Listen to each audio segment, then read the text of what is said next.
What's going on today, YouTube? Rob here. In today's video, I decided to take 3 copies of a structure deck and see if I could make it a budget-friendly, semi-competitive / competitive deck. This time I decided to take the Spirit Charmer structure deck, and so that is the deck I'm going to be profiling for you guys today. Before we get started, I just want to say, if you're new to the channel, consider subscribing, leaving a like, and commenting on what you might want to see next. And without wasting any more of your time, let's get into it. Alright guys, let's get started with this triple Spirit Charmer structure deck profile. Starting things off with our 1-ofs, we have 1 copy of Familiar Possessed Wynn, which lets you special summon this card from your hand or deck by sending 1 face-up Wynn the Wind Charmer and 1 face-up Wind monster you control to the graveyard. And if this card is special summoned by its own effect and attacks a defense position monster, inflict piercing. Which is not too bad. Then we have 1 Familiar Possessed Hida, which again you can special summon this from your hand or deck by sending 1 Hida the Fire Charmer and 1 face-up fire monster you control to the graveyard. And if special summoned by its own effect, inflict piercing as well. And we have 1 Arya and 1 Asa. Same thing, you can send the Asa the Earth Charmer and 1 Earth monster to special summon it and inflict piercing battle, or 1 Arya the Water Charmer for Arya. So not too bad. I don't play the other Charmers in this, which is kind of funny, but I believe these are searchable, and you know what, they're not too bad in terms of attack. Then we have the 1 copy of Awakening of the Possessed Greater Inari Fire to go along with your double Inari Fire in the deck as well. But you can special summon this card from your hand or deck by sending 1 face-up Spellcaster monster and 1 face-up level 4 or lower fire monster you control to the graveyard, which would be your Inari.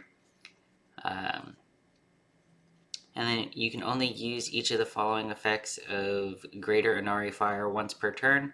When this card is special summoned by its effect, you can inflict damage to your opponent equal to the original attack of 1 monster they control. It's your choice. And if this card is sent from field to graveyard, you can add 1 Spirit Fire Art card or 1 Possessed card, spell or trap from your deck to your hand. So again, not bad for recursion for follow-up. Then for our last 1-of, we have 1 copy of Awakening of the Possessed Nefarious Archfiend. So you can special summon this card from your hand or deck by sending 1 face-up Spellcaster monster and 1 face-up level 4 or lower Earth monster you control to the graveyard. And if you control... you can only use each of the following effects of Nefarious Archfiend once per turn. When this card is special summoned by its effect, you can special summon 1 level 4 or lower monster from your graveyard but negate its effects. And if this card is sent from field to graveyard, you can add 1 Spiritual Earth Art card or 1 Possessed Spell or Trap from deck to hand. Those guys act as a bit of your boss monsters. Then we have 2-ofs. We have double Inari Fire. So you can only control 1 Inari Fire. And if you control a Spellcaster monster, you can special summon this card from your hand.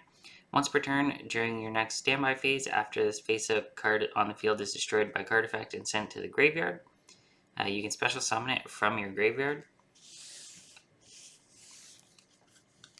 So again, not a bad way to be able to swarm the field. Then we have the last of our doubles, Nefarious Archfiend, Eater of Nefariousness. You can only control 1 of these guys, and if you control a Spellcaster monster, you can special summon this card from your hand. Once per turn, during your opponent's end phase, if this card is in your graveyard, you can target 1 face-up monster you control, destroy it, and if you do, special summon this card.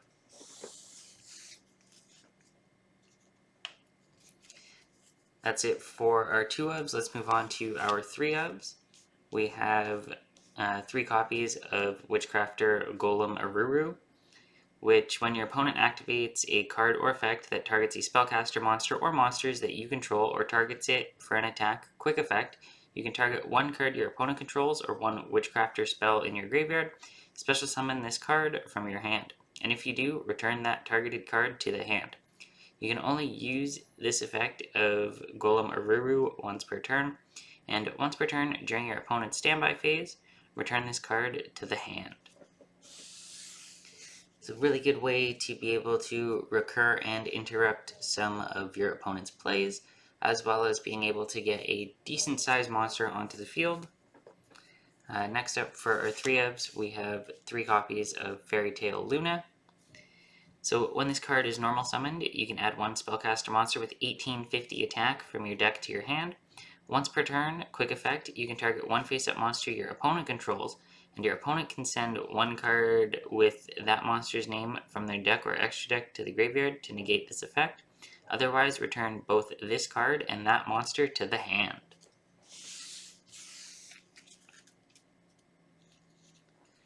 And then lastly, for our monsters and our 3-of monsters, we have Triple Effect Veiler. Kind of hard not to play this card when the deck gives it to you. It's just a very good way to be able to stop your opponent's monster's effects. And nothing else really too special about it. It's also a tuner, but there's no extra deck in this specific variant, so it doesn't really matter. Moving on to the spells, we have triple copies of Spirit Charmers. This lets you discard 1 card and take 2 cards from your deck with different names from each other that are Charmer monsters, familiar possessed monsters, and or possessed spell or traps, and add 1 of them to your hand and set the other. You can only activate 1 Spirit Charmers per turn. This is really great to be able to get follow-up and, maybe being able to interrupt your opponent on their turn. Then recently coming off the ban list, we've got Triple Raigeki.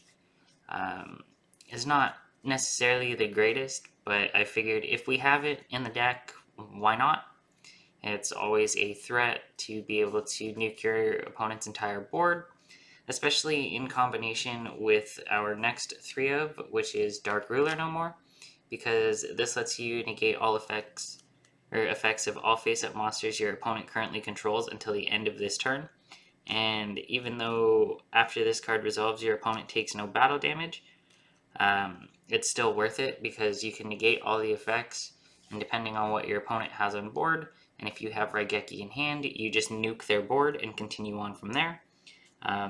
And neither player can activate monster effects in response to this card's activation. So pretty much this is just a really good way to ensure that you can get rid of your opponent's monsters and set yourself up for your next turn. And then we have 2 copies of the Secret Village of Spellcasters. I thought about maybe playing all 3, but I thought 2 is okay. And if only you control a spellcaster monster, your opponent cannot activate spell cards, and if you control no spellcaster monsters, you cannot activate spell cards. So it's a little bit of it's a spell version of Imperial Order, basically, just for the deck, or for spellcasters in general, which is really good. And other than that, it's, it's okay. You don't necessarily need to see it right away. And then for some of our 1-ofs, we have Awakening of the Possessed, which grants your monsters 300 extra attack for each different attribute you control. Charmer and familiar possessed monsters you control cannot be destroyed by card effects, and if a spellcaster monster or monsters with 1850 original attack is normal or special summoned onto your field, you get to draw 1 card, and you can only use this effect of Awakening of the Possessed once per turn. So not bad. You don't necessarily need to have 3 copies of this card, because this is a continuous spell. And then we have 1 copy of Terraforming, like I said, to be able to search your double secret village. Especially if you open Terraforming and you don't open this, or you don't open our other field spell in the deck, which is Grand Spiritual Ichirin, which negates your opponent's first monster effect that resolves each turn while you control a spellcaster monster with 1500 defense. And during your main phase, you can reveal 1 spellcaster monster from your hand, and if you do, add 1 monster with the same attribute but with 1500 attack and 200 defense from your deck to your hand. And if you do that, shuffle the revealed card into the deck, and you can only use this effect of Grand Spiritual Art once per turn. So again, that's not the greatest field spell, but we have it just in case you need to unclog a hand and get other cards for different plays. So we only play one because you don't necessarily need to see it. Moving on to our traps, we have 3 copies of Possessed Partnerships. So this lets you special summon one spellcaster monster with 1500 defense from your hand or graveyard in attack position or face down defense position. Then, if you control monsters with 2 or more different attributes, you can destroy one face-up card on the field, which doesn't target. You can banish this card from your graveyard, then target one possessed continuous spell or trap in your graveyard, and place it face-up on the field, on your field rather. And you can only use one Possessed Partnerships effect per turn, and only once that turn. So again, really great trap card to be able to dig into your deck, and being able to special summon stuff and set stuff just directly is great. Then we have triple copies of Dimensional Barrier. This card can be very versatile because it lets you declare one type of monster, and it basically covers everything in the extra deck, minus links, as well as ritual monsters. And for the rest of this turn, neither player can special summon monsters of the declared type. Also negate the effects of all monsters of that type while they are on the field. You can only activate one Dimensional Barrier per turn. So again, this is really great because depending on what your opponent is playing, you can lock them out of basically just about anything at least once and interrupt their plays and maybe make them have to go a different route or completely stop their turns altogether. So again, really nice and maximized at 3. Then we have double copies of Unpossessed, which lets charmer monsters you control not be destroyed by battle, and if a familiar possessed monster you control attacks an opponent's monster, it gains 800 attack during damage calculation only. If a monster or monsters you control is destroyed by battle or card effect, while this card is already face up in your spell and trap zone, you can special summon one spellcaster monster with 1500 defense from your deck, whose attribute differs from at least one of those destroyed monsters' original attributes on the field, in attack position or face down defense position. You can only use this effect of Unpossessed once per turn. I don't think there's really any need to play 3. I mean, it would be nice, but you know, it's not necessary. So I figured I'd just play it at 2. And then we have double copies of Solemn Warning. When a monster or monsters would be summoned, or when a spell or trap card or monster effect is activated that includes an effect that special summons a monster or monsters, pay 2,000 life points, negate the summon or activation, and if you do, destroy it. Just really great. You can play this at 3, and maybe you take out one of the one possess or Dimensional Barrier or anything else. It's really up to you. I'm playing it at 2 because I'm just comfortable with that ratio. And our last card is Metaverse, which lets you take one field spell from your deck and either activate it or add it to your hand. Again, it's basically your second Terraforming, but in trap form. And this card actually lets you just activate it right away. So that's really good. That's pretty much it for our, I believe this is a 42 or 43 card deck. Again, if you wanted to cut some cards to make this a proper 40 card deck, you're welcome to do so. But I find that this balances actually pretty well. Maybe you add some of the other Spirit Charmers rather than the familiar possessed monsters, but I find this combination actually works well. Alright guys, that's it for this deck profile. I hope you enjoyed. If you did, be sure to smash that like button. Also be sure to subscribe for more fun Yu-Gi-Oh videos, and leave a comment on what you might want to see next. And as always, I will see you in the next one. That's game.